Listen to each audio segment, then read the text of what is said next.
un par de días o no me acuerdo cuándo fue, no, el viernes o sábado, no me acuerdo, con una anestesióloga y me decía que ellos sí lo manejan en el hospital, ¿verdad? Manejan un poquito más la bupivacaína para estar dándole al paciente cuando anestesian y todo, y que les dure un poquito más, pero en boca habíamos platicado que no es tanto, solo la referencia de que es un anestésico de larga duración. Y la etidocaína, ¿verdad?, que tenemos acá, pues está retirada en Estados Unidos y evidentemente pues no sería el mejor anestésico que nosotros tuviéramos. Entonces, ahí hasta donde estamos, terminamos la parte de anestésicos, pero estábamos hablando de anestésicos inyectados. Les quería contar, ¿verdad?, que dentro de algunas cosas que yo he estado revisando paralelo a lo que ustedes tienen en su libro en español, en la farmacología de Goodman y Gilman, fíjense que hemos estado hablando del bisulfito de sodio, por si a ustedes se recuerdan, hemos estado hablando del bisulfito de sodio y que se usa con vasoconstrictores, que es un preservante. Pero en toda la parte en español no encontré yo nunca que mencionaran el metilparabén. El metilparabén sí se ha manejado por algunos años que puede ser un preservante y que en algún momento también puede provocar reacciones alérgicas. En la farmacología de Goodman y Gilman, en las páginas que yo les di para revisar, por ahí aparece el metilparabén. Entonces, yo al final, fíjense que lo que habla en la farmacología, incluso hay unos pedazos un poquito mejor explicados que en el libro en español, pero en la farmacología de Goodman y Gilman, pues habla del metilparabén, que sería bueno que lo tuvieran en mente, ¿verdad?, que es un preservante que se usa también con anestésicos locales. Hay algunos anestésicos, hay lidocaína que a veces se las venden pura, ¿verdad? Y la usan los anestesiólogos a veces también en los hospitales y no trae a veces nada más que el anestésico. Entonces, si hay sospecha de alguna alergia, también ahí pueden conseguir una alternativa con el anestésico puro, pero lo mencionan como preservante. Y luego, entonces quedaríamos de acuerdo, ¿verdad? Que si yo les pregunto un preservante en relación a vasoconstrictores, pues hablaríamos del bisulfito de sodio, y de preservante a nivel de anestésicos hablaríamos del metilparabén, que sería otra sustancia que podría estar metida en el cartuchito de anestesia.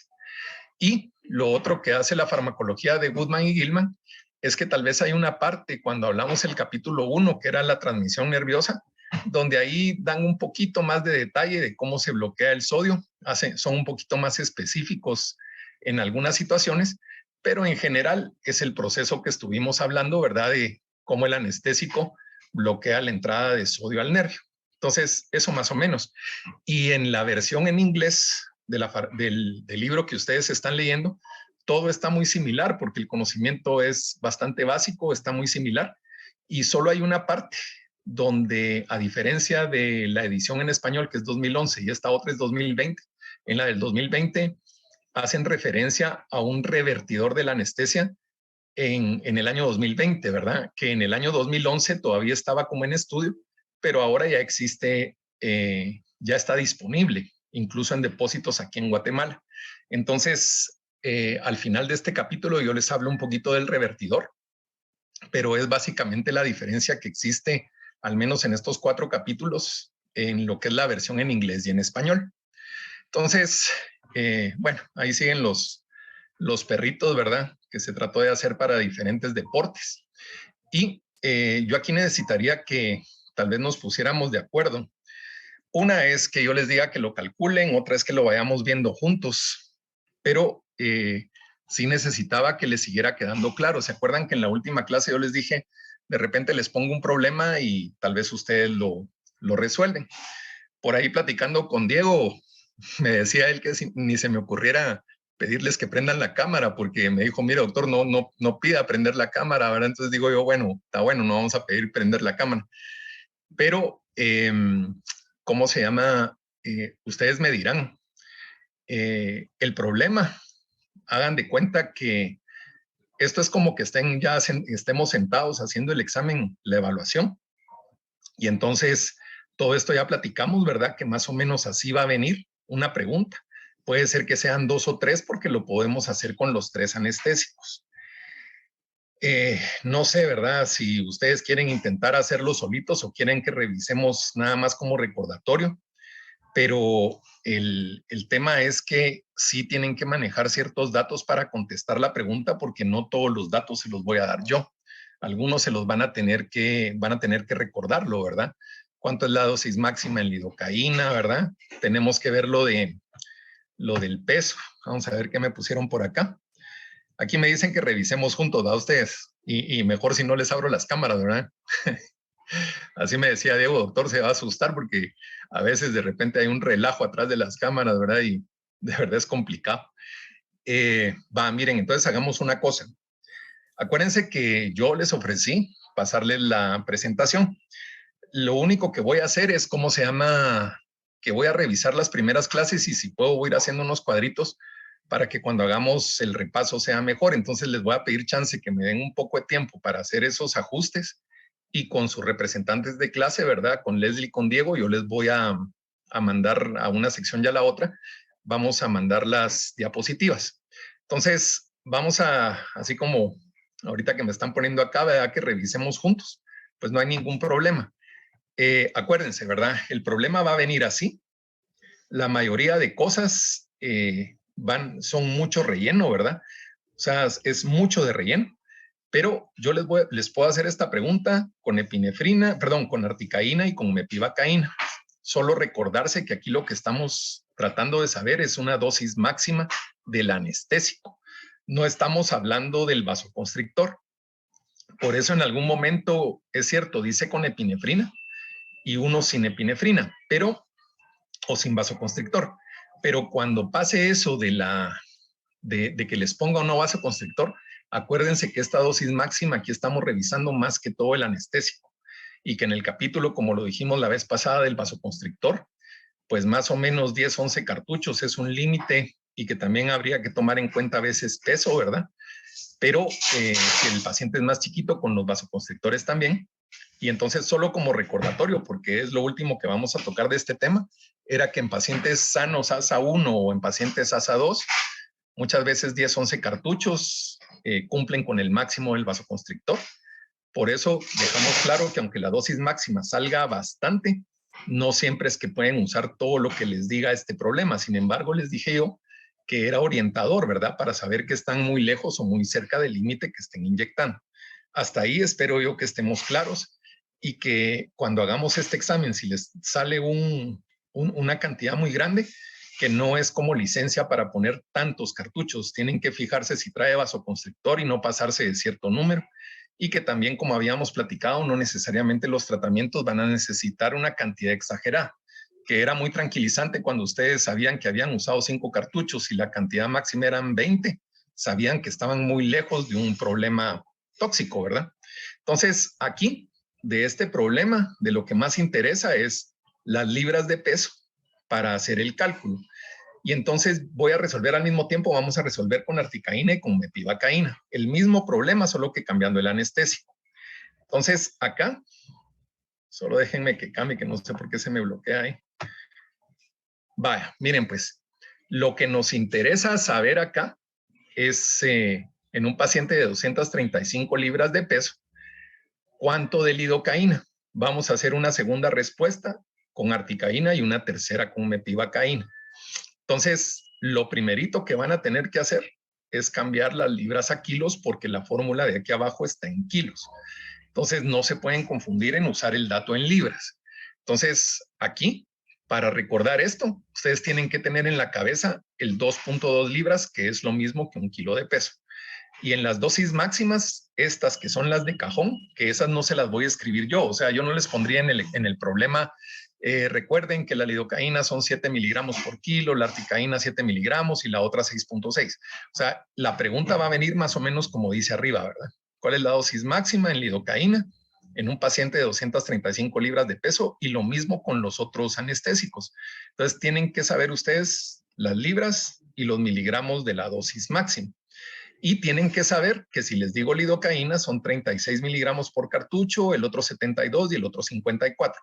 Entonces, eso lo hemos estado remache y remache, que esos son datos en esta diapositiva que ustedes los tienen que manejar, ¿verdad? Eso no hay cambio y los tienen que manejar. Entonces, aquí, fíjense que aquí ya se resuelve el problema. Entonces, recordaron ustedes que 1 kilo son 2.2 libras, recuerdan que son 7 miligramos por kilo y recuerdan que el cartucho tiene 36 miligramos en el caso de la lidocaína. Entonces, perdón, aquí lo que hacen de primero es convertir las libras a kilos, les da 106.81. Si alguien tiene duda en el examen, mira, doctor, me sale 106.819, pues si ustedes quieren me lo aproximan al 106.82. O sea, la variación que puede haber al aproximar no va a ser tanta, ¿verdad? Entonces, el resultado tiene que ser muy cercano o similar. Entonces, si alguien tiene duda, mire, doctor, yo no sabía si aproximarlo o no aproximarlo. Si ustedes creen que lo pueden aproximar, lo aproximan, si no, no. Pero el resultado va a ser muy similar. Entonces, yo no me voy a complicar si me escribieron otro número. O pónganse que yo les ponga la respuesta. Yo lo calculé con el 106.81 y alguien de ustedes lo hizo con 106.809, etcétera. Entonces, lo aproximaron a 1 o alguien lo dejó en 80.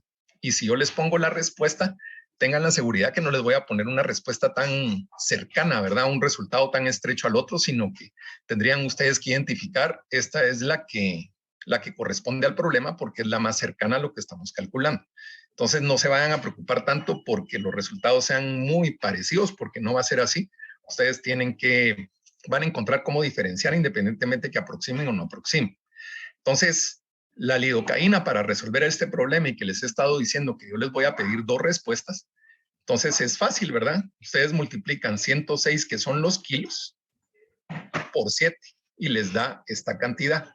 Entonces, en el problema de lidocaína con un paciente así de tantas libras de peso, de 235, le sale 747. Y cuando ustedes dicen, este número lo voy a dividir entre 36 miligramos para tener el dato de cuántos cartuchos se usan, en ese momento ustedes les va a salir casi 21 cartuchos. Puede ser que yo les ponga en el examen 20.77 o puede ser que les ponga 21 como respuesta, ¿verdad? Si lo hacemos de selección múltiple. Entonces no se preocupen, ustedes dicen, bueno, aquí el doctor lo aproximó y son 21.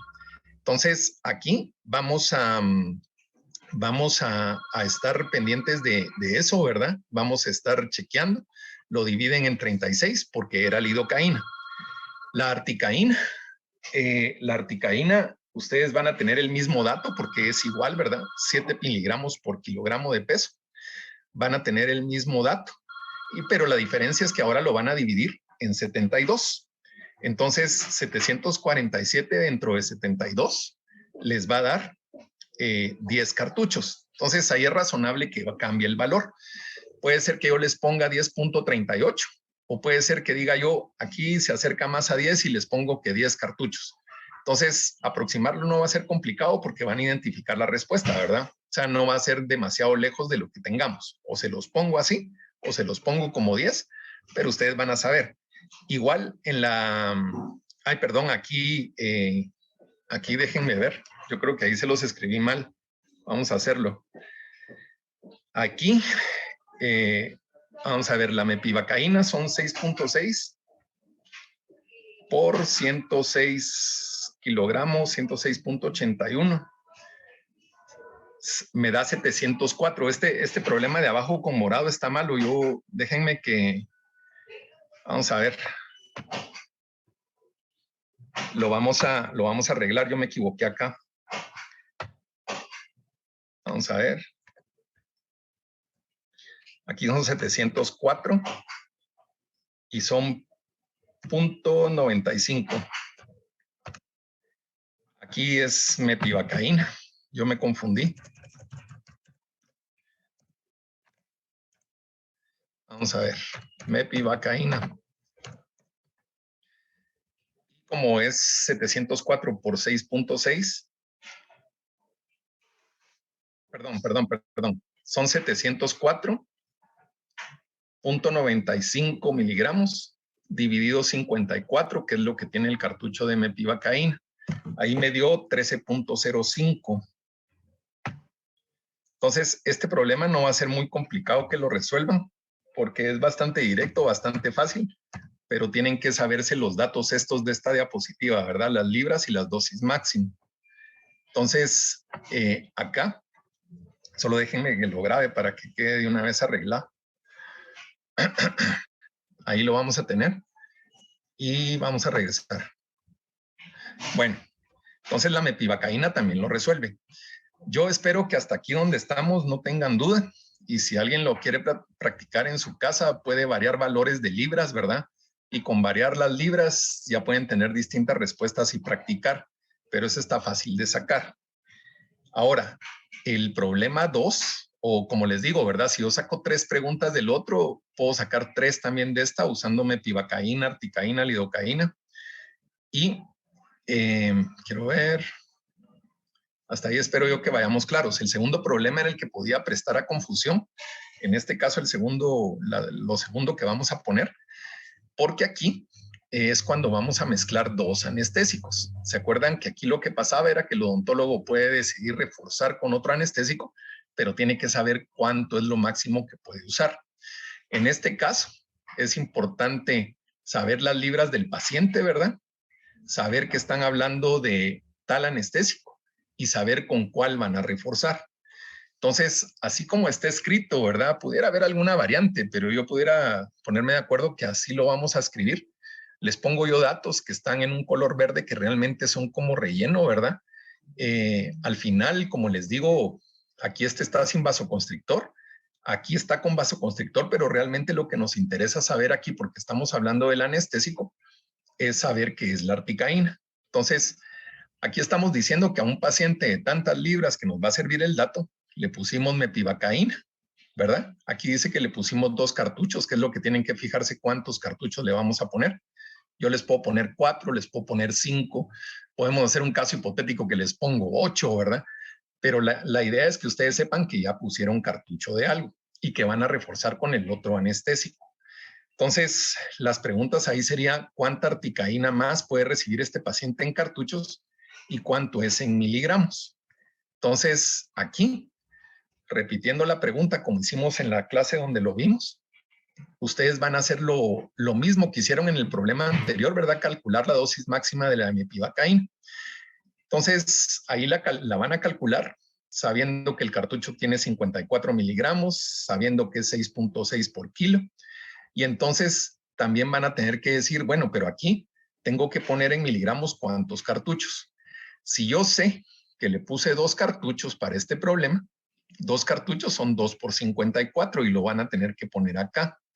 Entonces, la articaína, que es la que van a poner, de refuerzo, pues esas también tienen que saber cuántos cartuchos y cuánto es la dosis máxima. Si vamos a la respuesta, entonces la metivacaína, fíjense aquí que tiene 54 miligramos, ustedes le pusieron 2 cartuchos que equivalen a 108 miligramos, las libras equivalen a 75 miligramos, a 75 kilos, perdón, 165 libras son 75 kilos, y la dosis máxima de la metivacaína es 6.6 por 75, lo que está escrito acá. Entonces, aquí ya tenemos la metivacaína, 495 miligramos. Luego calculamos la articaína. Entonces, al calcular la articaína, 7 miligramos por 75 kilos nos da 525. Lo que habíamos dicho es que lo correcto es que después ustedes, al comparar las dos, ustedes van a decidir usar la menor de las 2 cantidades.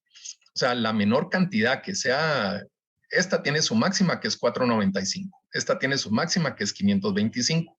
Siempre van a escoger la dosis menor, ¿verdad? Entonces, lo que les salga menor, esa escogen. O como con el problema que hicimos en la clase, que era lidocaína y era articaína y nos salía igual, pues esa ni modo, ¿verdad? Porque es solo un número. Pero entonces aquí van a escoger ustedes 495. Y con base a ese número, ustedes al 495 que escogieron, porque es la dosis máxima recomendada, pero es la menor dosis de los dos, ustedes escogieron esa y le van a quitar los 108 miligramos que calcularon aquí arriba. Cuando yo les diga 2 cartuchos recibidos, no les voy a decir recibió 108 miligramos. Yo les voy a poner recibió 2 cartuchos, ya había recibido 3 cartuchos, y entonces ustedes tienen que manejar ese número de miligramos para poder decirme, bueno, usted le puso 108 miligramos, como en este caso. Entonces, si la dosis máxima era 495, pero ya le pusimos al paciente 108, al hacer la resta de esto con esto, nos va a quedar 387. Esta es una de las respuestas que es lo más que le pueden administrar al paciente. Y luego, como le vamos a poner articaína, ya se van a los miligramos del cartucho. Entonces son 387 dividido 72. Ahí puede ser que yo les ponga, si yo les pongo la respuesta, depende cómo hagamos la pregunta, ¿verdad? Si de selección múltiple o si ustedes la van a escribir. Entonces alguien podrá ponerme, mire doctor, yo aproximé y le puse 5 cartuchos. Alguien me puede decir, doctor, yo sí le puse con decimales y le puse 5.38. Si fuera así, tengan también la seguridad que yo no me voy a complicar en que si alguien me puso 5 cartuchos, lo vamos a poner malo, ¿verdad? O sea, 5 cartuchos se aproxima aquí. Alguien me puede poner 5.38 y está bien también. Entonces, depende cómo sea la respuesta, que sea lo más lógica posible y que esté cercana. Entonces, este problema, como les digo, si lo pueden practicar un poco y de repente si hacemos ese repaso que les ofrecí, pues entonces ahí me pueden consultar, ¿verdad? Que no se van a quedar con dudas y que traten de hacer los cálculos. Entonces, yo había dejado este reloj porque los iba a poner a hacer el problema. Es un poquito complicado, ¿verdad? De no estar en presencial, pero traten de hacer alguno para acostumbrarse. Más o menos así es como se los voy a preguntar. Con los anestésicos de aplicación tópica, vamos a hacer algo similar a lo que estuvimos viendo de los anestésicos inyectados. Los anestésicos de aplicación tópica pueden haber varios, pueden haber algunos que también en algún tipo de especialidad médica lo puedan usar más o menos, si está disponible o no. Puede ser que un dermatólogo de repente les diga, miren, pero yo sí uso eso, o puede ser que algún cirujano diga, yo sí uso eso, pero aquí nos vamos a enfocar un poquito más al tema de la boca, ¿verdad? De los que más se usan, de los que encuentran disponibles en los depósitos dentales. Entonces, no quiere decir que todos no existan, no quiere decir que alguien no pueda optar por algo si se lo ofrecen y decide investigar, pero esto es de lo más común. La benzocaína, a pesar de que es un éster, ¿se acuerdan que habíamos estado hablando que en la actualidad están los ésteres y las amidas, pero que los ésteres inyectados ya no se usaban más por la ventaja de las amidas que tienen sobre los ésteres? Y por eso es que las amidas estamos hablando de lidocaína y todo eso. Pero entonces, en los que son de aplicación tópica, ustedes tienen la benzocaína, que es un éster, pero funciona bien como anestesia tópica. Entonces, por eso todavía lo tienen por ahí para estarlo usando, a pesar de que es un éster.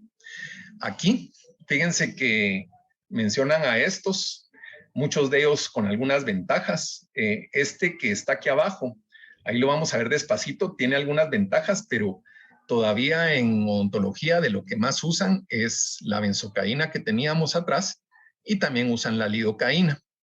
No se vayan a confundir, ¿verdad? En la lidocaína decía que no se podía usar como anestésico tópico, pero tal como viene la solución en el cartucho, ¿verdad? No les va a funcionar muy bien.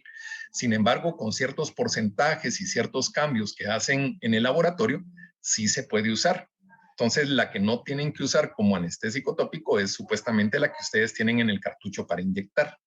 Entonces, eso que quede claro, ¿verdad? Y por eso es que aquí sí se menciona que la lidocaína puede usarse como anestésico tópico. Entonces, en general, ¿verdad? Independientemente de los que mencionamos o los que estaban en esos cuadros, en general, los anestésicos tópicos le funcionan en las mucosas. Siempre para que funcione, hagan de cuenta que tienen que ser un poco más concentrados que los anestésicos inyectados. O sea, a la hora de colocarlo, pues ustedes lo van a poner en la mucosa, eso se va a absorber, pero generalmente viene un poquito más concentrada la mezcla que cuando ustedes lo inyectan. No tienen vasoconstrictores, o sea, ahí no van a encontrar la epinefrina, ¿verdad? O algún otro que le quieran adicionar. Y generalmente les va a proveer una anestesia tópica, menciona ahí en promedio de 2-3 milímetros. A veces van a haber pacientes que sí les van a decir que sintieron muy cómodo y a veces van a haber pacientes que ustedes van a inyectar y de todos modos le va a molestar. Depende mucho de cada paciente, ¿verdad? Pero en general, estos anestésicos tópicos penetran un poquito en el tejido y comienza la facilidad de poner una aguja. Pero pónganse, si ustedes van a poner una técnica troncular, ahí tienen que atravesar mucho tejido. Entonces, puede hacer que se limite el problema de la punción, pero cuando comience a correr la aguja hacia el fondo, tal vez el paciente se queje. Y en las técnicas que son infiltrativas con el maxilar superior, como en el maxilar superior, muchas veces puede ser que el paciente cuando ustedes comiencen a inyectar sienta molestia. Y esa molestia es natural, ¿verdad? Por la presión que están inyectando y tal vez sí les ayuda en el momento de la punción, pero el paciente se puede quejar de molestia. Y así como se quejan, hay un montón de gente que no se queja, que sí sienten que les ayuda. Entonces, por eso es que los anestésicos tópicos pues siguen siendo de utilidad en el trabajo que uno hace dental, ¿verdad? Aquí puse yo algunos que se salen un poco de lo común, ¿verdad? El perrito que está en odontopediatría, pues tiene los ojos meros poseídos, no sé, no me gustó tanto. Ahora los otros, ¿verdad? Y el perro, no sé por qué le hicieron siempre las piernitas, las patitas así, todas cornetas, pero tal vez por la raza, ¿verdad? Pero aquí en la facultad, pues lastimosamente la pandemia llevó muchas cosas como el deporte y todo eso, y también había un grupo de teatro que se llamaba Gato, y ese grupo de teatro hacían presentaciones los patojos y era bueno. También el doctor Julio Pineda en algún momento manejaba un club de lectura, no sé si todavía lo maneje, pero habían distintas cosas, ¿verdad? Y por eso es que están ejemplificados acá. En lo que era teatro, yo muchas veces trataba de apoyar un poco y a veces me hacían estar ahí, pero en el grupo de teatro ellos hacían unas obras y eran bastante buenas, ¿verdad? Ojalá que vaya pasando todo lo de la pandemia y se recuperen estos grupos, ¿verdad? Entonces, miren, pues la benzocaína es uno de los que más vamos a usar. Este, por ejemplo, este botecito que está aquí abajo, este botecito que está aquí abajo, pues esto lo encuentran aquí en Depósitos Dentales de Guatemala, ¿verdad? Por ahí están, de repente ustedes se van a encontrar distintas marcas. Y fíjense que también no es raro que para la garganta algún médico les diga, mira, tomate estas pastillas o chupá estas pastillas, y muchas veces traen algún tipo de anestésico. Entonces, no se extrañen, ¿verdad? Que a pesar que uno les diga que no están disponibles en el mercado y todo, acuérdense que estamos hablando un poco más de lo dental, pero en otras disciplinas pudieran estar. Entonces, en la parte dental, esta benzocaína, ¿verdad? Pueden venir en distintas cosas, como dice abajo, ¿verdad? En aerosol, en gel, en pomadas, soluciones.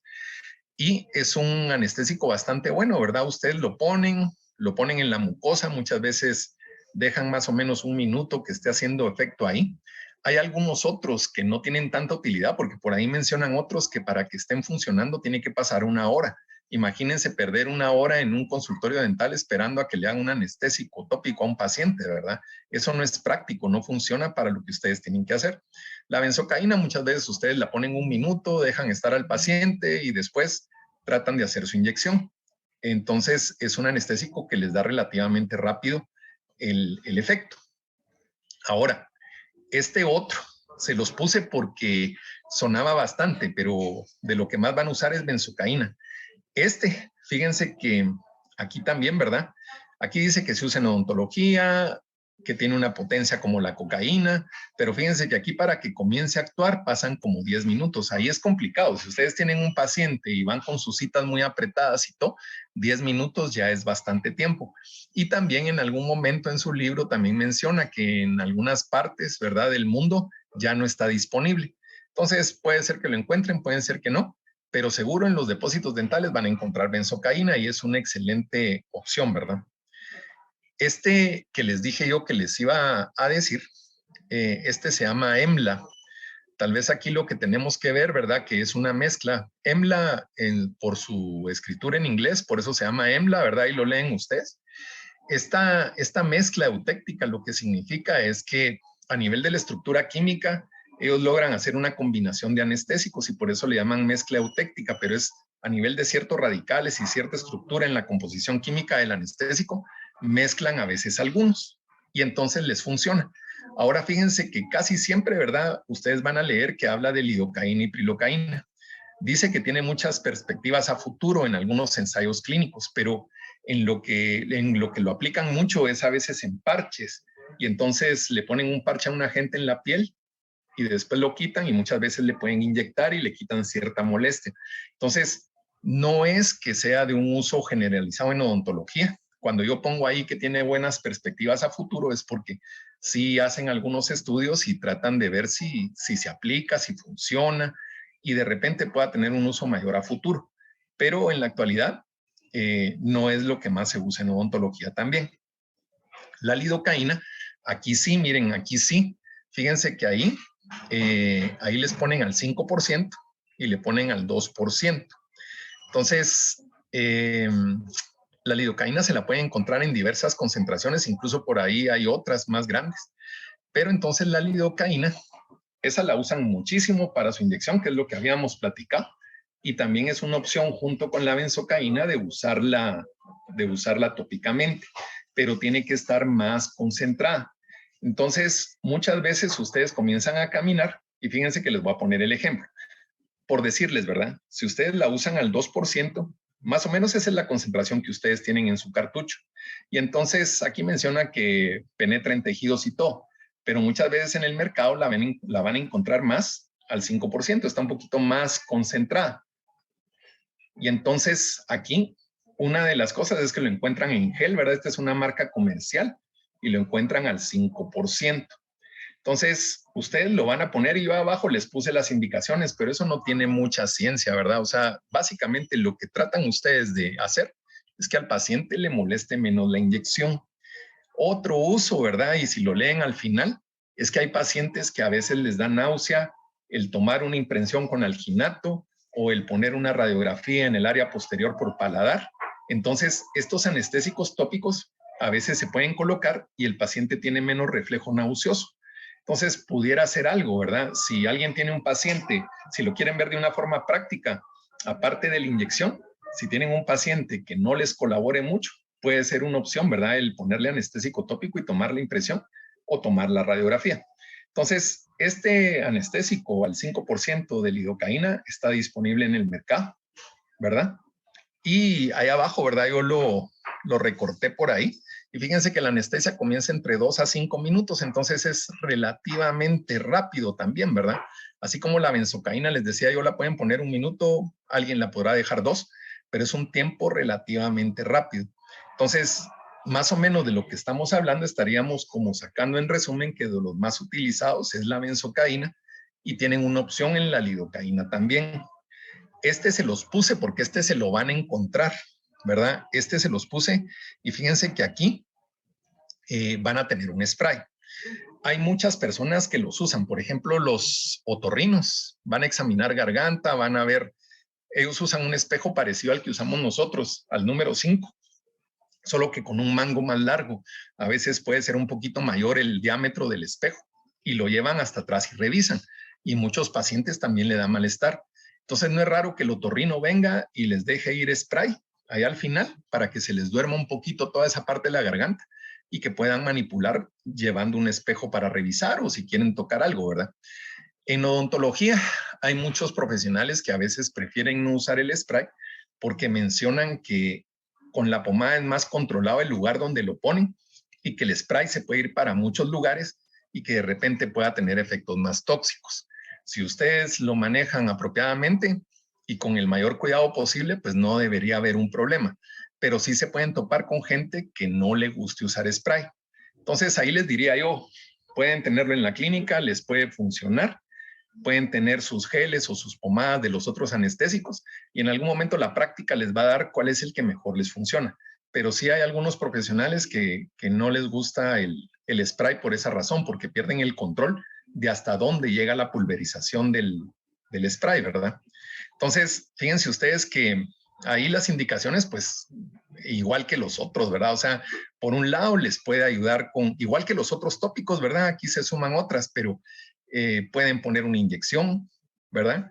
Pueden, ¿cómo se llama? También, ahí dice desinfección, porque puede ser que el paciente esté adolorido, ustedes le echan y pueden limpiar un poquito más alguna herida que esté por ahí que necesiten limpiar antes de las inyecciones.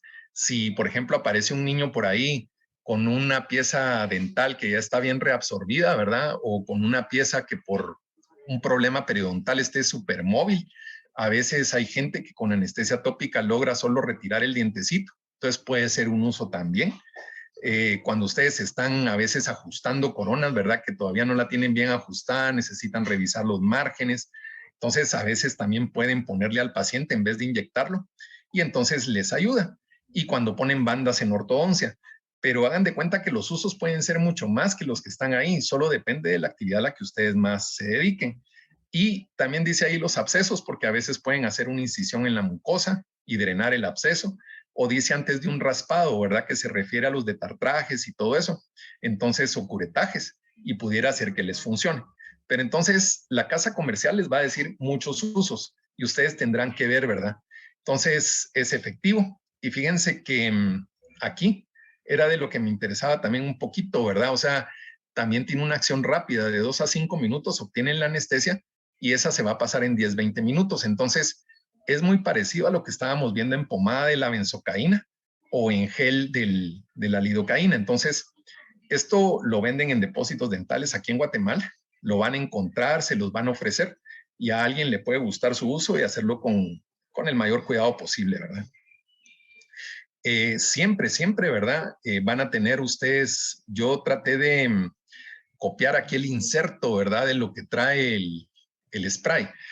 Yo les diría, ¿verdad? Que es muy complicado, así como ven ese inserto. Así se lo van a encontrar si compran un antibiótico, un analgésico, lo que ustedes quieran comprar, ¿verdad? Entonces, vamos a, ¿cómo se llama? Tener el inserto y como ejercicio se los puse, ¿verdad? ¿Qué pasa? Que muchas veces uno compra el spray, bueno, ya me lo sé todo y lo usan, ¿verdad? Entonces, siempre es bueno, ¿verdad? Las marcas comerciales pueden tener alguna recomendación extra, entonces siempre es bueno. Entonces, ahí comienzan ustedes a leer, tiene lidocaína, tiene el frasquito de spray, ¿verdad? ¿Cómo se llama? Tiene, por ejemplo, ahí dice, ¿verdad? Tiene algún efecto antiséptico, es un spray, y les dicen más o menos la dirección de la casa en Francia, ¿verdad? Siguen caminando en su inserto y les da las indicaciones como las que estábamos leyendo, ¿verdad? El sarro, las extracciones que sean sencillas, que estén móviles. Por ahí les dice las contraindicaciones. Evidentemente la alergia es uno de los principales. Acuérdense que efectos tóxicos pueden ser en cualquier medicamento que ustedes usan. Y cuando dice hipersensibilidad, se refiere un poquito también a algún tipo de reacción en los tejidos, ¿verdad? Que ustedes miren que comienza a ponerse muy rojo, que comienza a provocar picazón, que también lo pueden relacionar con la alergia, ¿verdad? Entonces, ahí menciona que no se usa para inyectar. Fíjense que por ahí dice que no lo usen en niños menores de 4 años, que no se pasen de la dosis máxima. Entonces, siempre es bueno leer un inserto, independientemente de que este inserto no esté en un libro y que ustedes pueden buscar cosas en los libros, pues también casas comerciales serias tratan de ser bastante cuidadosas en lo que tienen. Entonces, ahí, ¿verdad? Lo recomiendan para uso en odontoestomatología. Como les digo, los otorrinos a veces lo usan. No es raro que un otorrino, un médico que quiere evaluar garganta, no pueda tener a la mano un spray de estos, ¿verdad? Aunque no lo va a usar para ver dientes, pero le va a servir. No tiene ningún efecto en embarazo y en lactancia, ¿verdad? O sea, se pueden usar. De ahí, fíjense que por ahí más o menos, ¿verdad? Donde dice esto de cómo lo deben de administrar, ahí más o menos les dan una idea, ¿verdad? Fíjense que ahí dice que cada pulverización más o menos tantos miligramos, ¿verdad? Y entonces les va dando las recomendaciones. Y entonces ustedes saben más o menos cuánto les va a tirar el spray. A veces uno viene y pone un sprayazo, de repente pone otro. Tampoco es que van a poner 20 sprayazos, ¿verdad? Porque ese no es el propósito. Pero sí tienen que ser precavidos. Si un sprayazo les da la suficiente anestesia para trabajar, ustedes lo van a ir viendo con la experiencia. Y de repente alguien dirá, yo le pongo uno y después otro porque eso es suficiente para mí. Pero cada quien podrá irlo haciendo. Por aquí en alguna parte, no me acuerdo si me lo brinqué o no, pero por ahí decía no pasar de 20 pulverizaciones, ¿verdad? Entonces, es importante leer los insertos, por eso los separé, para que ustedes lo fueran viendo. Y pues ahí, ¿verdad? Las caducidades, la fecha de vencimiento, la temperatura, ¿verdad? Que esté menos de 25 grados. Si alguien está en un lugar muy caluroso, pues sabrá si tiene lugares adentro de la clínica que sean más frescos y tratar de cuidar eso, ¿verdad? Entonces, eso era como un ejercicio lo que yo quería al dividir el inserto. Entonces, acá dejamos atrás la benzocaína, dejamos atrás la lidocaína y entonces vamos a tener el clorhidrato de tetracaína. Eh, en este caso, la tetracaína también es un anestésico tópico, pero a veces es muy lento para actuar.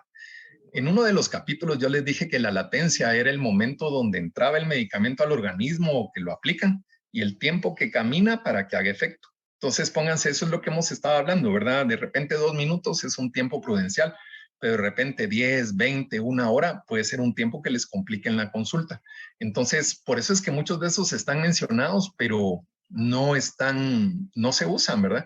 Y porque tiene un potencial tóxico más alto que otros. Entonces, por eso es que acá tal vez yo les diría, ¿verdad? Miren, benzocaína, lidocaína, Pero si alguien quiere probar esto y se lo dan, pues entonces estudiarlo bien y ver si realmente le ayuda. En los Estados Unidos, fíjense que aquí en la facultad han habido visitas, ¿verdad? De gente de otras universidades, vienen de Estados Unidos y todo. A veces vienen en jornadas y hay un doctor, ¿cómo se llama? Que es odontopediatra. Y un día vino y me regaló una muestrecita y le regaló en odontopediatría también unas muestras de un anestésico que a ellos les preparan en la universidad. Realmente no tenía, o sea, era un frasquito con un nombre, no tenía qué, pero que les ayudaba muchísimo porque era más potente que los que conseguían comercialmente. Entonces, ustedes pueden encontrar muchas alternativas. Puede haber gente que de repente les indique un producto que le funciona bien, pero siempre la precaución que tienen que tener. El perrito, pues también estaba ahí encapuchado, ¿verdad? A mí en lo que me mata de la risa son las orejas, como salen por ahí, pero también estuvo el perrito encapuchado, ¿verdad? Entonces se usaba por ahí. Esta es casi que la parte final, ustedes. Yo de repente hoy terminamos este tema. Vamos a ver. Fíjense que aquí es un resumen.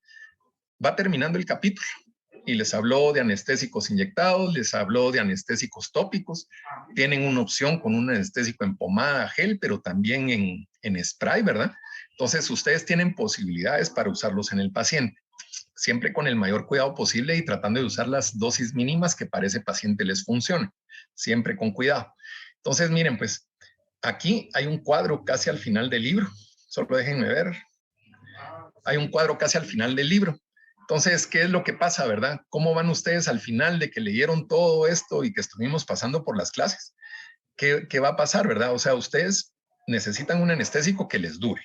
Si saben que el procedimiento es corto, de repente metivacaína. Si saben que el paciente está muy alterado en su presión y sus signos vitales, la frecuencia, la presión, tantas cosas que no quieren manejar vasoconstrictor, de repente la metivacaína funciona. Pero si ustedes quieren más tiempo, entonces ustedes dicen, bueno, lidocaína con vasoconstrictor o la articaína, me va a funcionar un cartucho, pero yo voy a trabajar 2 horas, entonces de repente va a haber un momento donde voy a reforzar con 1 o 2 cartuchos más. Ahí es donde van viendo la duración. Y como les digo, estamos hablando de los parámetros, ¿verdad? De estos 3 que más están usándose. Luego, ¿qué tanto necesitan, verdad? ¿Cuánto necesitan de control posoperatorio? Acuérdense, y a eso va a ir en relación la parte que vamos a hablar del revertidor. Acuérdense que dijimos en la clase pasada que va a ir pasando el efecto en la pura fibra nerviosa, ¿verdad? O sea, ustedes estaban trabajando una caries y al final vienen y va pasando un poco el efecto donde estaban trabajando, ¿verdad? Ustedes obturan, hacen su tallado, pulen, pero tal vez si quisieran seguir trabajando, tal vez el diente ya molestaría, pero ustedes ya terminaron de trabajar. Sin embargo, el paciente les va a decir que sigue un poquito como la sensación de anestesia en los carrillos, en el labio, en la lengua.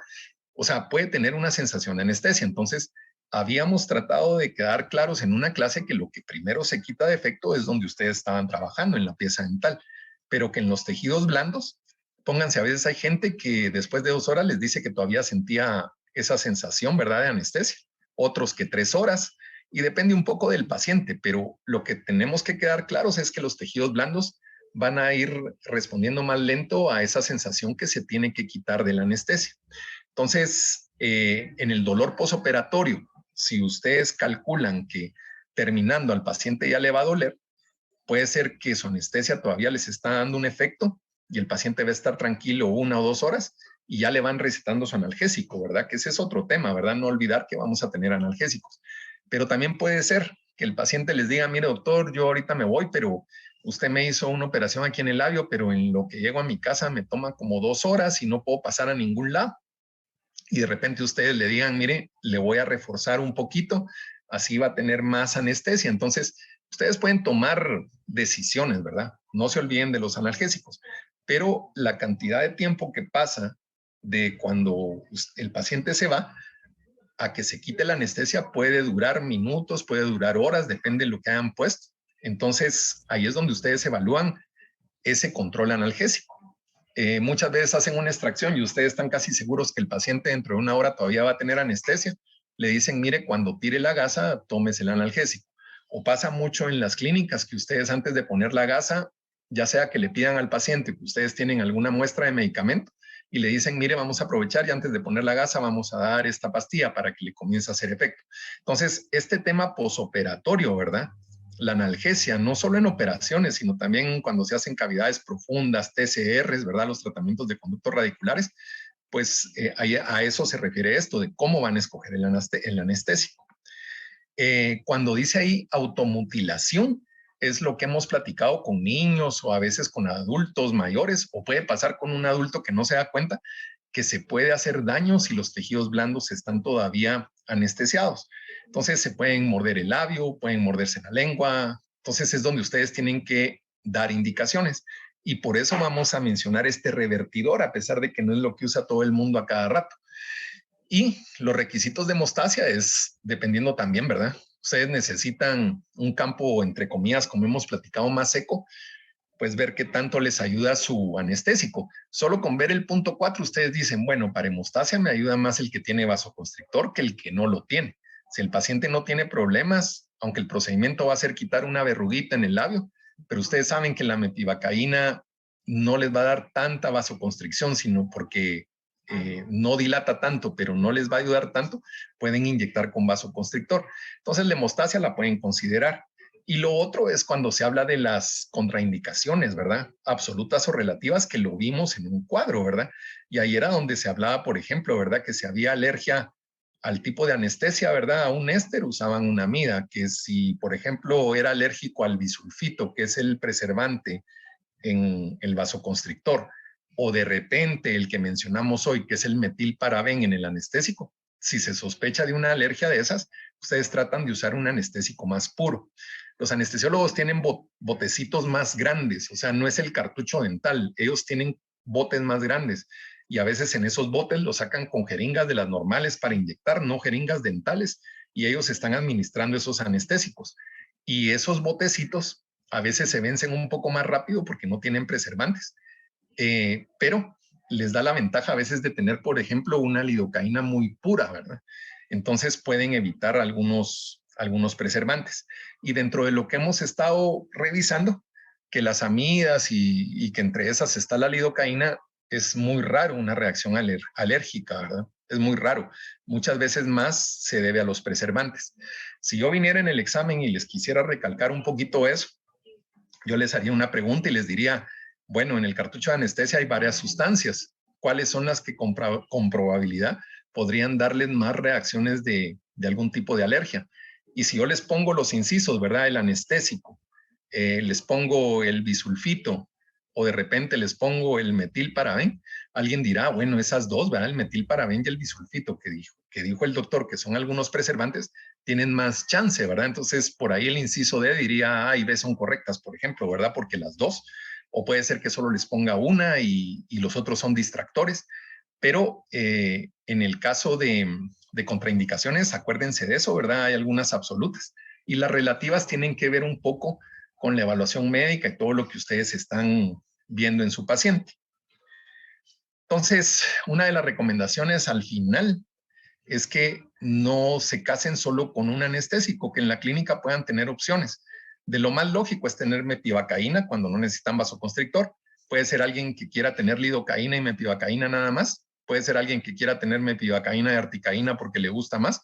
O puede ser alguien que por lo menos tiene dos, pero quiere tener los tres, ¿verdad? Entonces, ustedes mismos solitos se van dando cuenta qué tanto consumen de uno y otro y entonces van a ir teniendo en su clínica ciertas cantidades que a ustedes les funcionen también en la parte económica, ¿verdad? No estar comprando un montón de algo que no van a usar.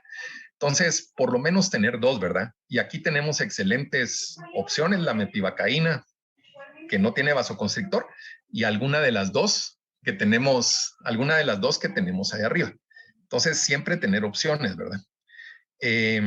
Aquí vamos a entrar ya casi al último. Yo creo que si me aguantan, tal vez ahí me gustaría, si podemos terminar eso hoy, yo me pondría de acuerdo con sus coordinadores, porque si en la clase que toque en el otro periodo se pudiera tal vez comenzar algo del repaso, lo haríamos. Yo me voy a poner de acuerdo con ellos. El doctor Ramos comenzaría su tema la otra semana, ¿verdad? Comenzaría la otra semana y miraríamos. Solo déjenme ver aquí que me están preguntando algo, creo yo. Ah, bueno, que de una vez. Va. Entonces, vamos a terminar de una vez, ya no es mucho. Y fíjense que son anotaciones cortas. Si se dan cuenta, yo les he estado recalcando que es a veces lo más importante y algunas cosas que nos ayudan a entender el tema, pero no son la prioridad. Dentro de lo que les he estado enseñando yo de fotos, ¿verdad? Fíjense que más o menos se ha tratado, ¿verdad? De a veces llevar un poco la facultad a otros lados. Este es un congreso de historia que hace la UNAM cada año.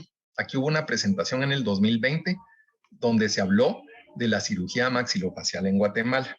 Yo sé que a veces ustedes, fíjense que me pasó la vez pasada con cuarto año, ¿verdad? Les digo yo, miren, ¿qué quieren que hagamos, verdad? Podemos hacer una actividad, podemos dejar un trabajo, podemos pasar una conferencia. Para unos puntos que habían de zona, un punto que había de zona. De repente los patojos me dijeron, mire doctor, ¿y qué tal si hacemos una actividad, una donación de víveres? Ah, de acuerdo, ¿verdad? Perfecto, que hagamos una actividad en la que ustedes estén de acuerdo y que la hagan bien, ¿verdad? Y yo les dije, y si quieren les paso una conferencia y hacemos preguntas en el examen de esa conferencia. Y me dijeron, y con toda razón, ¿va? Me dijeron, mire doctor, estamos cansadísimos de los Zooms, ¿verdad? De estar aquí metidos en las cosas virtuales. Entonces yo lo superentiendo, ¿verdad? Entonces, pero si alguna vez no este año o otro y quieren saber un poquito más, pues por ahí hay una plática de cómo se desarrolló la cirugía maxilofacial en Guatemala y eso se presentó en México en el 2020.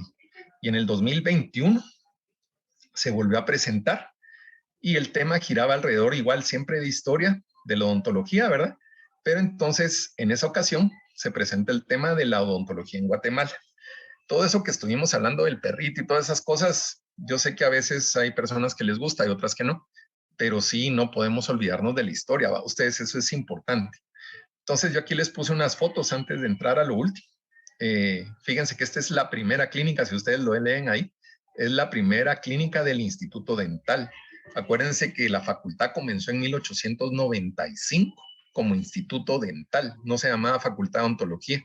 Estaba pegada a medicina y a la facultad de medicina también tenía farmacia y comienza en 1895 y por ahí por 1920, porque fíjense que alguien dice, entonces, ¿qué pasó en 1895? Ahí fue bien jalado, no era que hubieran clases como tales de todos los temas dentales, a veces iban a clínicas de dentistas particulares o, por ejemplo, recibían clases algunas con los de medicina, pero era un poquito más informal, no era todo lo formal que quisiéramos.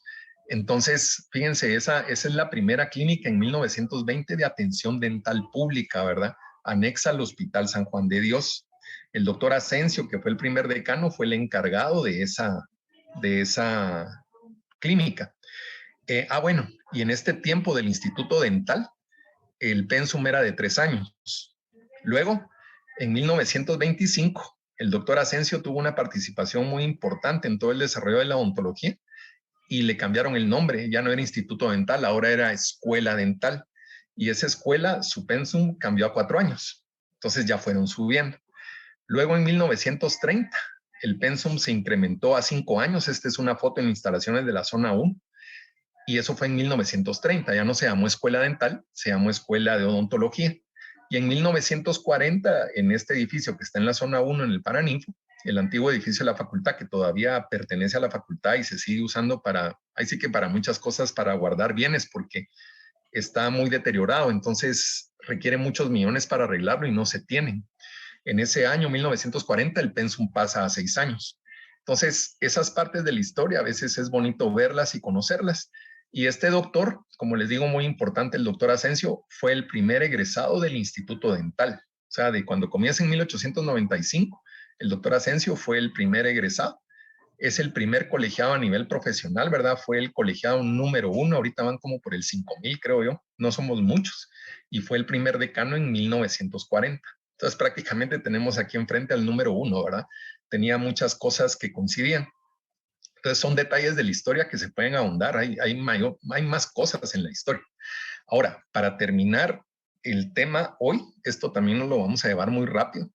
No necesitan saber mucho de eso, pero sí necesitan orientarse. Este agente que en la edición en español no les dicen mayor cosa es porque este se aprobó en el 2012 y la edición que ustedes tienen en español ahí es 2011. Entonces, se menciona este agente de reversión de anestesia local, mesilato de fentolamina. Resulta que este agente de reversión, pues miren ustedes, está en disposición, viene con un cartuchito azul para distinguirlo, así como los otros que hemos estado hablando. Fíjense que aquí les dice cuántos miligramos trae en la cantidad de solución. Aquí no les está diciendo 1.8, aquí les dice 1.7. Pero imagínense como que fuera un cartucho dental de anestesia, pero este es un revertidor. Este es para quitar la sensación de anestesia. Está en el comercio y por eso es que yo se los puse, porque ya está de venta en Guatemala y pudiera ser que alguien lo quiera usar o alguien de repente ni lo tome en cuenta.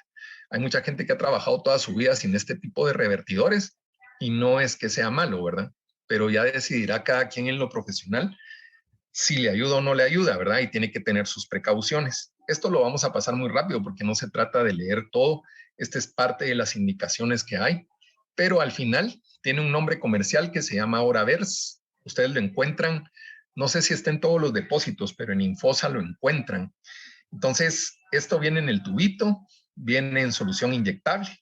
Y fíjense que esto que está en azul, o sea, si ustedes inyectan mepivacaína, que hasta aquí donde vamos, ya esa les funciona, ¿verdad? Porque se va a pasar rápido el efecto, como que no es muy lógico un revertidor, porque esa se va a pasar relativamente rápido.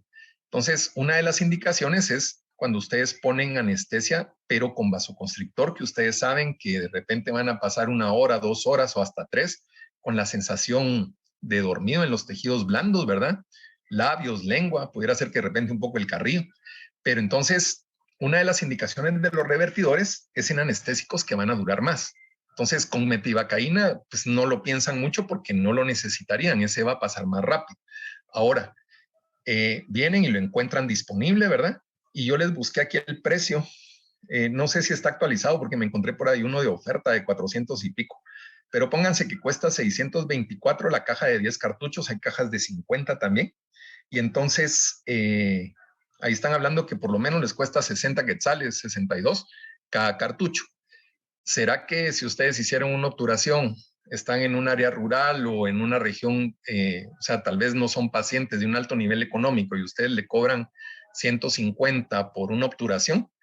Entonces, ¿será que ese paciente les va a pagar el que le agreguen 60 y pico y la obturación salga en 220 o 210 poniendo el revertidor? O sea, tienen que entrar ciertos factores, ¿verdad? Entonces yo pensaría que este medicamento es bueno saber que existe y si ustedes creen que les va a servir, adquirirlo, ¿verdad? Eso será de cada persona. En el estudio que está en internet, yo me encontré un estudio que está ahí, mencionaba que el estudio giraba alrededor de los 6 años, sin embargo, en la actualidad dice que se puede usar en 3 años y se guían más por el peso, que el niño tenga por lo menos 3 años de edad para arriba y que por lo menos pese 15 kilos. Ahí estamos hablando, si lo multiplican por 2.2, están hablando más de 30 libras el niño, ¿verdad? Entonces, ustedes tienen esa presentación. Como les digo, aquí, fíjense que les dice, ¿verdad? Que si ustedes inyectaron medio cartucho de anestésico local, le inyectan medio cartucho de revertidor. El cartucho tiene 400, ¿verdad? Entonces, si ustedes le inyectan medio cartucho son 200 y le inyectan más son 800.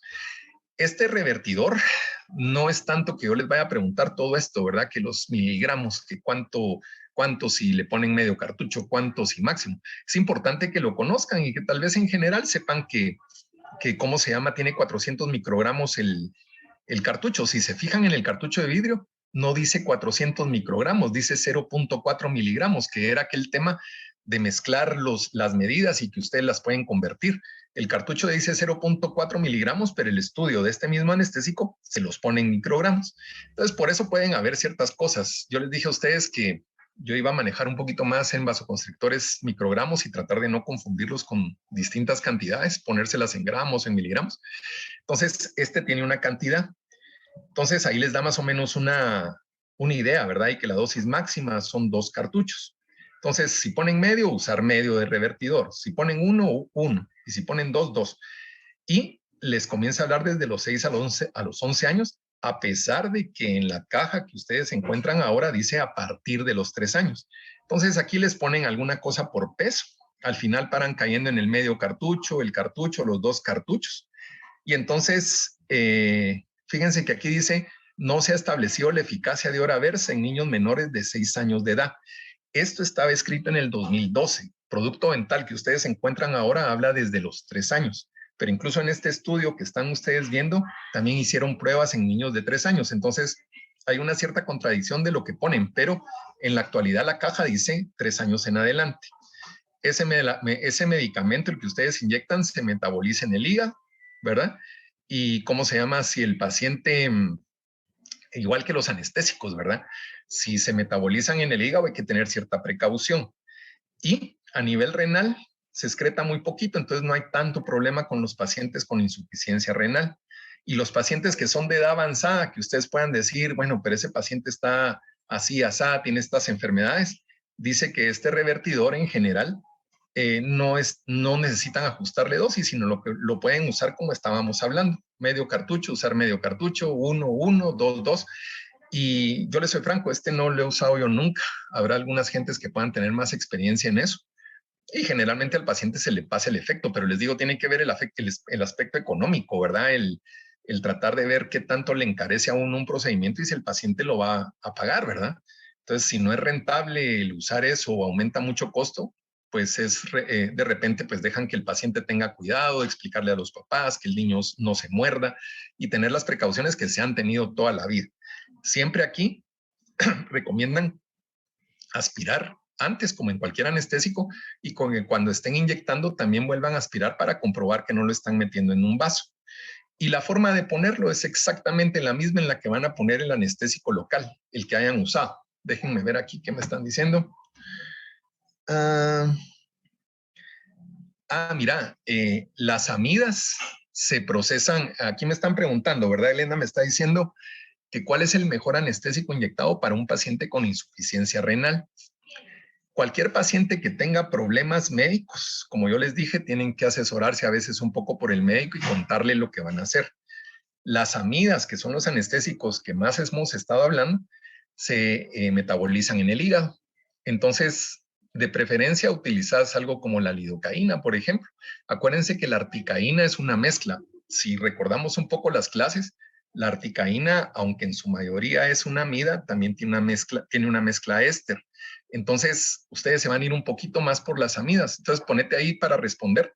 Yo te diría que la lidocaína es tal vez uno de los más seguros en usar con pacientes con insuficiencia renal, pero también te diría que sí necesitas hablar con el médico y evaluar, sopesar el riesgo de trabajar un paciente con insuficiencia renal, si realmente vale la pena trabajarle, si es un tratamiento que se puede diferir o se puede a medias tener tranquilo al paciente si es un problema. Ahora sí es fuerza hacerlo porque el paciente tiene una infección, tiene un dolor, cosas así, es la lidocaína, pero siempre con el auxilio de que el médico sepa lo que ustedes van a poner y tratar de poner la menor cantidad posible, ¿verdad? Esa sería la respuesta, Ellen.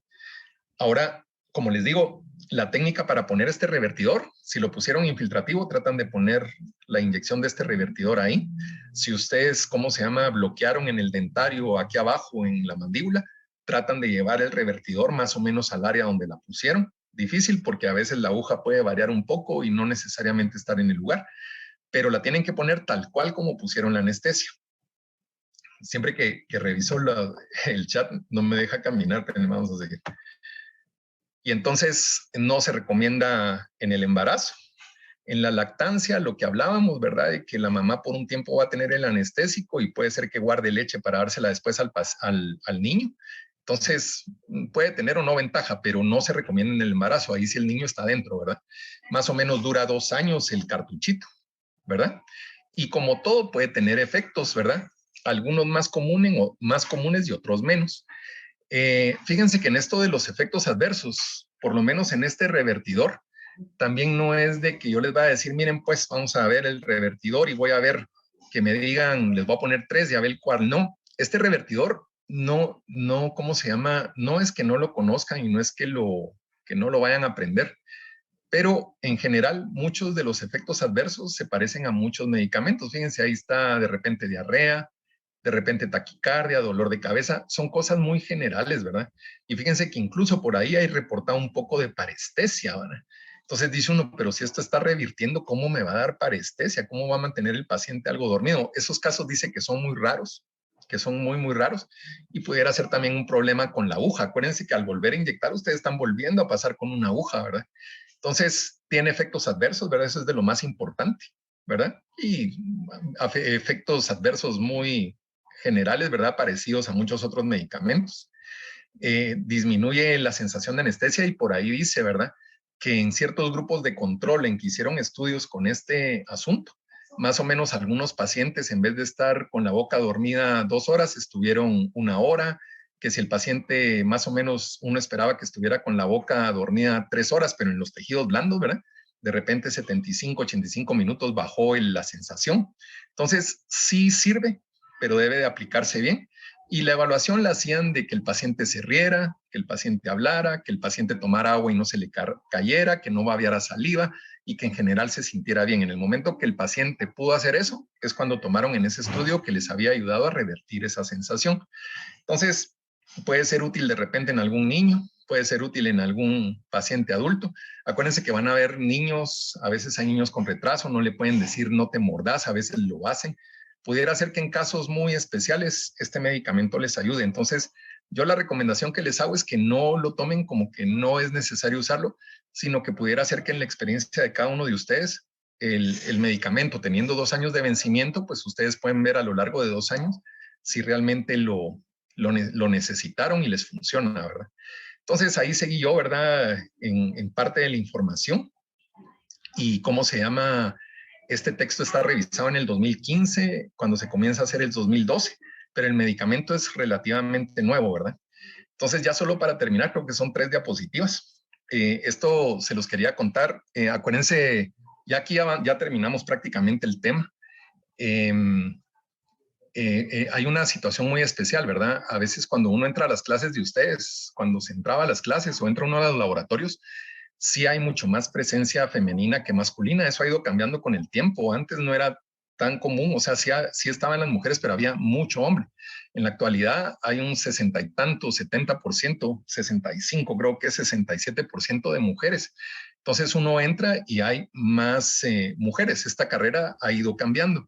Poco a poco que se vaya jubilando la gente o nos vayamos jubilando nosotros, probablemente va a haber mayor cantidad de profesoras que ustedes vayan teniendo.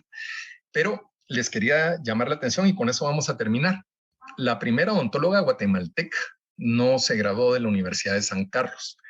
La primera odontóloga guatemalteca se graduó en 1924 en la Universidad Nacional del Salvador. Y fíjense que esta doctora que se llamaba Carlota Esteves, por aquí abajo donde está la flecha, ¿verdad? Yo no voy a leerles todo, pero aquí abajo donde está la flecha, menciona, ¿verdad? Que ella tenía ciertos obstáculos para estudiar acá. Mencionan que el presidente de El Salvador fue a su graduación ahí en El Salvador y mencionan que en algún momento fue recibida con honores aquí en Guatemala. En esta otra foto vuelven a mencionar, ¿verdad? Que, ¿cómo se llama? Que tuvo grandes dificultades para obtener su título de dentista, porque había un poco de rechazo hacia las mujeres, había cierta discriminación, que quienes estudiaban, quienes no. Entonces, por eso es que la doctora se va a la Universidad Nacional del Salvador. Fue bien curioso porque allá están desarrollando un museo que aquí no se ha podido desarrollar y ellos no tenían el dato. Ellos vinieron y de repente al hablar se les hizo ver que la primera odontóloga de Guatemala graduada en la Universidad Nacional del Salvador. Entonces son datos históricos, ¿verdad? Y esa es la primera odontóloga de Guatemala. Pues ella entra más o menos en esos años, 1924, se establece, pone su consulta. Y esta última foto de la presentación de hoy es la doctora que está en el mural. Cuando se hizo el mural no teníamos esta foto, entonces la doctora tal vez puede variar un poco, pero en el mural se describe a la primera odontóloga, que hoy se la señalé cuando vimos lo del mural, es la doctora Carmen Martínez de Mendizábal, 1953. Es la primera mujer graduada como odontóloga en la Universidad de San Carlos. Entonces, esos son aspectos históricos, pero yo quería, ¿verdad?, que ha aumentado mucho la población femenina y que sepan que al principio no era fácil, ¿verdad? Hubo muchos problemas para que las mujeres fueran logrando tener ese acceso a la educación superior y en San Carlos hasta 1953 se graduó la primera odontóloga. Entonces, ahí terminamos. Eh, bueno, regularmente no me han preguntado dudas, ¿verdad? Pero ahí yo voy a platicar con sus coordinadores. Todavía tendría yo la opción de un periodo, me voy a poner de acuerdo con sus coordinadores, ¿verdad? Para ver ahí con Diego y ya con él les mando información si hacemos algo en el otro periodo de clase o damos por terminado aquí. Ya no me voy a poner de acuerdo con ellos. Entonces, vamos a terminar ahí. Y lo que les ofrezco, como les digo, el examen no se ve que venga tan pronto, pudiera ser que planifiquemos un repaso posterior. Entonces yo me pongo de acuerdo con ellos y estamos platicando ustedes. No sé si alguno tiene una duda o no, si todo estuvo bien, si se vio bien la presentación. Doctor, todo bien. Todo bien, bueno. Entonces, estamos platicando. Yo les cuento, voy a hablar con Diego y con Leslie de la otra sección para ponernos de acuerdo y les estoy contando. Pero si no, ya sea que hagamos o ver qué hacemos en la otra clase, si no, el doctor Ramos yo le diría que comienza la otra semana, ¿verdad? Entonces ahí lo vamos a dejar. Ustedes tengan feliz tarde, buen provecho hoy. Gracias, doctor. Gracias, Bueno, doctor. Feliz tarde. Feliz tarde, doctor.